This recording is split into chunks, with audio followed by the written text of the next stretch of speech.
Hello hi అండి, అందరూ ఎలా ఉన్నారు? ఈ వీడియోలో ఈపీఎఫ్ ఖాతాదారులకి మరొక ఇంపార్టెంట్ విషయాన్ని నేను చెప్పబోతున్నాను ఈ వీడియోలో. సో స్కిప్ చేయకుండా ఎవరు చూడండి, మీకు క్లియర్గా అర్థమవుతుంది. అయితే వీడియోలోకి వెళ్ళే ముందు ఇలాంటి విషయాలు మీరు మరింత వీడియో కింద సబ్స్క్రైబ్ ఉంటుంది అంటే ఆప్ చేసి మన ఛానల్ సబ్స్క్రైబ్ చేసి పక్కనే ఉన్న బెల్ బటన్ని యాక్టివేట్ చేయండి అండ్ అంతేకాకుండా లైక్ చేయండి.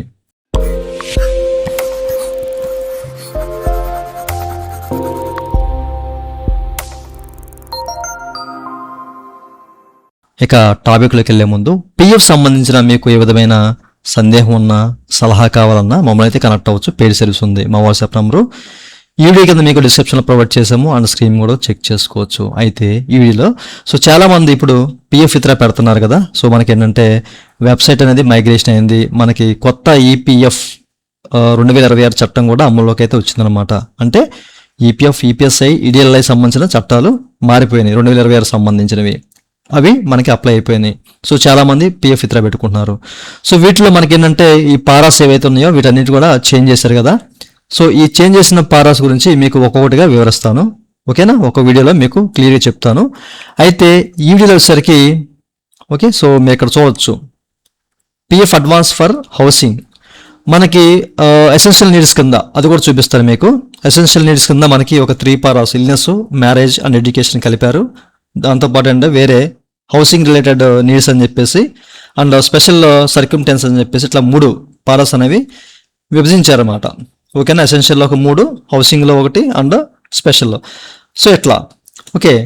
అయితే సో వీటిల్లో ఒక్కొక్కటి అసలు మనము ఎలా ఏ పర్పస్ పెట్టుకోవాలి, ఎంత పెట్టుకోవచ్చు, ఓకేనా? దానికి ఉన్న ఎలిజిబిలిటీ ఏంటి, మ్యాక్సిమం ఫ్రీక్వెన్సీ అసలు మనకి ఎన్నిసార్లు పెట్టుకోవచ్చు. అయితే ఇంతకుముందు మనకి ఈపీఎఫ్ అడ్వాన్స్ ఫర్ హౌసింగ్ అంటే ఇక్కడ మనకి చాలా ఉంటాయండి. సో మీరు ఏదైనా హౌస్ కానివ్వండి, ప్లాట్ సైట్ కొనుక్కోవాలన్నా కానివ్వండి, లేకపోతే కన్స్ట్రక్ట్ చేయాలన్నా కానివ్వండి, ఓకేనా, రెనోవేషన్ చేయాలని కానివ్వండి, రిపేర్ చేయాలన్నా అట్లాంటివి, ఓకేనా? సో ఏదైనా చేయాలన్నా సో ఈ పర్పస్ ఈ EPF advance for housing option ఎంచుకొని మాత్రమే మనమైతే క్లెయిమ్ పెట్టుకోవాలన్నమాట. ఓకే. సో ఈ క్లెయిమ్ పెడితే మీ ఎంప్లాయర్ షేర్స్ 2 ఉంటాయి కదా, అంటే వితౌట్ పెన్షన్ అనమాట. పెన్షన్ గురించి మనం మర్చిపోవాలి. సో అది మనం పార్షియల్ విత్డ్రాగా తీయలేం. ఓకే. సో ఎంప్లాయర్ షేర్స్ 2 ఉంటాయి కదా. సో వాటిలో ఆ 2 కలుపుకొని మీకు ఏదైతే అమౌంట్ ఉంటుందో ఆ అమౌంట్లో ఒక 75% వరకు అమౌంట్ తీసుకోవచ్చు. ఓకేనా? 75%. సో మీరు 75% తీసుకోవచ్చు. ఆ 70% ఉన్న ఎలిజిబిలిటీలో 30% తీసుకోవచ్చు. అది మీ ఇష్టం అనమాట. అది మీకు తెలిసిందే, నేను ప్రీవియస్ వీడియోలో మీకు క్లియర్ చెప్పాను. ఓకే. అయితే మీరు ఈ ఈపీఎఫ్ అడ్వాన్స్ ఫర్ హౌసింగ్ అనే ఆప్షన్ తీసుకోవాలంటే మీ సర్వీస్ అనేది 1 సంవత్సరం, ఇంతకుముందు 5 సంవత్సరాల సర్వీస్ ఉండాలి. ఓకేనా? ఇప్పుడు మీరు ఉద్యోగంలో జాయిన్ అయిన సంవత్సరం తర్వాత మీకు ఒక 12 కాంట్రిబ్యూషన్స్ అనేవి మీ పిఎఫ్ అకౌంట్లో పడ్డాయంటే చాలు. సో ఈ పిఎఫ్ అడ్వాన్స్ ఫర్ హౌసింగ్ అనే పారా ద్వారా మీ ఎంప్లాయీ షేర్లో ఉన్న ఒక 70% వరకు మీరు పిఎఫ్ విత్డ్రా పెట్టుకోవచ్చు అనమాట. ఈ విషయాన్ని మీరు గమనించాలి.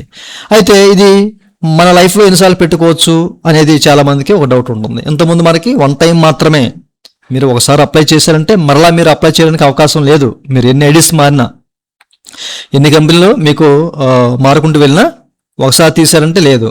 కొన్ని సినారియోస్లో కొంతమందికి మల్టిపుల్స్ టైమ్స్ కూడా సెటిల్ అయ్యాయి, అది వాళ్ళ అదృష్టం బట్టి. ఓకేనా? అయితే ఇది maximum 5 times during your membership. అంటే మీరు ఈపీఎఫ్ మెంబర్గా ఎంతకాలం అయితే కొనసాగుతారో, మీకు మెంబర్షిప్ ఈపీఎఫ్లో ఎంతకాలం అయితే ఉంటుందో అంతకాలం మీకు నడిచినంతకాలం మీకు ఒక 5 టైమ్స్ మాత్రమే. ఓకేనా? సో మీ ఒక రకంగా చెప్పాలంటే మన జీవితకాలంలో ఒక 5 టైమ్స్ మాత్రమే మనము ఈ పిఎఫ్ అడ్వాన్స్ ఫర్ హౌసింగ్ అనే ప్రారంభించుకొని విత్డ్రా చేసుకుంటానికి అవకాశం అయితే ఉంటుంది. ఓకేనా? ఈ విషయాన్ని మీకు క్లియర్గా అర్థమై అనుకుంటున్నాను. అయితే దీనికి ఎట్లాంటి డాక్యుమెంట్ అయినా మనం సబ్మిట్ చేయాలంటే అట్లాంటి డాక్యుమెంట్ అయితే మీరు సబ్మిట్ చేయాల్సిన అవసరం అయితే లేదు.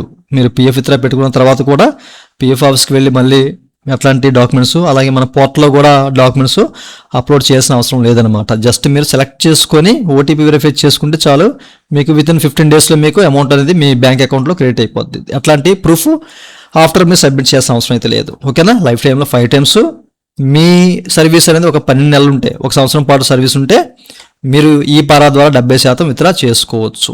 ఓకేనా? ప్రతి ఒక్క పారా గురించి మీకు క్లియర్గా ఒక వీడియోలో చెప్తాను. దీని గురించి మీకు క్లియర్గా అర్థమైంది అనుకుంటున్నాను. ఓకేనా? సో ఎంతవరకు మీకు అర్థమైంది అనేది కింద కామెంట్ సెక్షన్లో కామెంట్ చేయండి. ఇంకా మీకు మరిన్ని విషయాలు తెలుసుకోవాలంటే మన ఛానల్ అయితే సబ్స్క్రైబ్ చేసుకోండి, లైక్ చేయండి, ఇలా షేర్ చేయండి అండ్ మా నుంచి మీకు ఏదైనా సర్వీస్ కావాలన్నా మీకు స్క్రీన్ మీద చెక్ చేసుకోవచ్చు. ఈ నెంబర్కి అనేది కనెక్ట్ అవ్వండి వాట్సాప్ ద్వారా. Thank you for watching and జై హింద్.